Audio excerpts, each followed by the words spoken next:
అందరికీ నమస్కారం అండి. కొత్త పెన్షన్ల గురించి చంద్రబాబు నాయుడు గారు మనకు ఒక కొత్త శుభవార్త చెప్పారండి. అదేంటంటే లాస్ట్ 2 డేస్లో ఐఏఎస్ కలెక్టర్ల సదస్సులో ఒక ప్రస్తావన వచ్చింది. అదేంటంటే సీఎం గారికి వీళ్ళందరూ వినతి చేశారనమాట. విన్నవించుకున్నారు. ఇట్లా పెన్షన్లకి చాలా ఇబ్బంది అవుతుంది, అవి రావడానికి చాలా లేట్ అవుతుందని చెప్పేసి దానికోసమని ప్రతి జిల్లాకు 200 పెన్షన్లు, కొత్త పెన్షన్లు మంజూరు చేశారు. ఆ పెన్షన్లు ఎవరెవరి కోసం అంటే దీర్ఘకాలిక వ్యాధిగ్రస్తులు మరియు క్యాన్సర్ రోగులు, దివ్యాంగులకు, వీరి ముగ్గురికి కూడా కొత్త పెన్షన్లు వెంటనే 200 పెన్షన్లు జారీ చేయడానికి ఆదేశాలు జారీ చేశారు కలెక్టర్ల గారికి చంద్రబాబు నాయుడు గారు. ఇప్పటి నుంచి ఈ పెన్షన్లు ఎలా మంజూరు అవుతాయంటే దానికి ఎవరు అనుమతిస్తారంటే ఇప్పుడు తెలుసుకుందామండి మనం.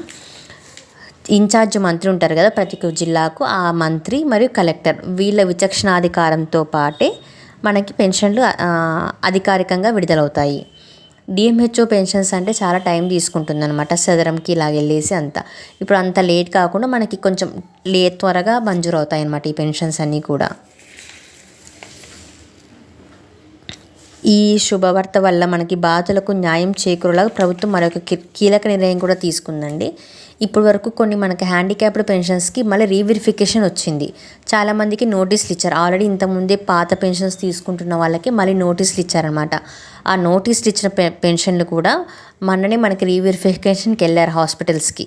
వాళ్ళకి మళ్ళీ డాక్టర్స్ టెస్ట్ చేసి డమ్ అండ్ డెఫ్ ఉంటారు కదండి, అట్లాంటి వాళ్ళకందరికీ, లేకపోతే బెడ్ పేషెంట్స్ ఇట్లాంటి వాళ్ళకందరికీ మళ్ళీ టెస్టులు జరిగాయి.